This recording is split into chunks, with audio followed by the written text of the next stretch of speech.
मी सरिता तुषारगिरे. नमस्कार. पहिल्यांदा तर मला पार्टीकडून जो ए-पी फॉर्म मिळाला त्याबद्दल मी मोठ्या अधिकाऱ्यांचा खूप धन्यवाद करते. आणि जे काम जे माझे मिस्टर आतापर्यंत करत आले, मिस्टर तुषारगिरे मनसेमध्ये, तर त्यांचे जे काम होते जनतेसाठी, मुलांचे शिक्षणावरून आणि पाणीचे बिल, विजेचे बिल कमी करणे, तर हेच जे सामान्य जनतेचे काम आहे ते आपण करूया. मेन मुद्दा तोच आहे. आणि राजकारणापेक्षा समाजकार्य करू आपण. आणि आपल्या कार्यातून आपली प्रभागातल्या लोकांना, जनतेला माझं हात जोडून हीच विनंती आहे की आम्हाला एकदा चान्स द्यावा की आम्ही त्यांचे काम करू शकू.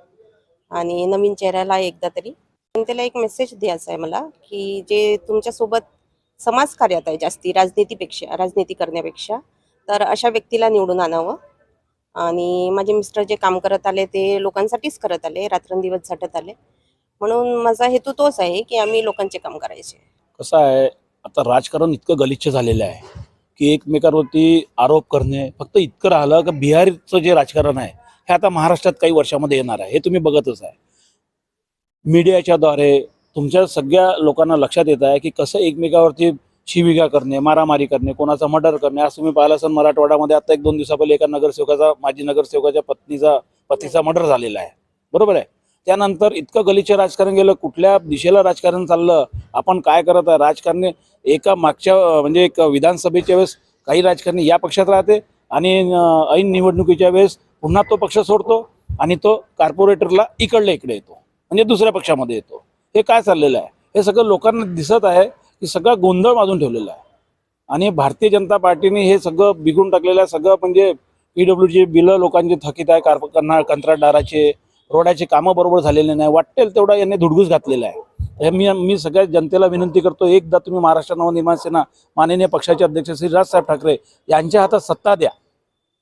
मुंबईमध्ये BMC मध्ये आमचाच महापौर बसणार हे मी सगळ्यांना सांगू इच्छितो.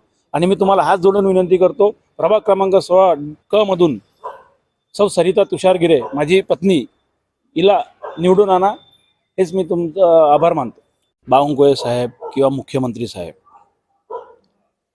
यांना यांचेच कामं समजून न आले का आपण काय करतो, काय स्टेटमेंट देतो. मागे मीडियाच्या बद्दल इतकं गलिच्छ स्टेटमेंट दिलं होतं की यांना चहा पाण्याला बोलवा म्हणे, पहा म्हणे इलेक्शनच्या अगोदर चहा पाण्याला बोलवा म्हणे, आणि कशी ते तुम्हाला मीडिया हे करते म्हणे वरती. त्या माणसाला काय समजते हो. कटपुतली जसं मुख्यमंत्री साहेब म्हणते तसे ते उत्तर देतात. यांचं स्वतःचं अस्तित्व काही नाही आहे. मुख्यमंत्री साहेब जे सांगतात ते बाकीचे करतात.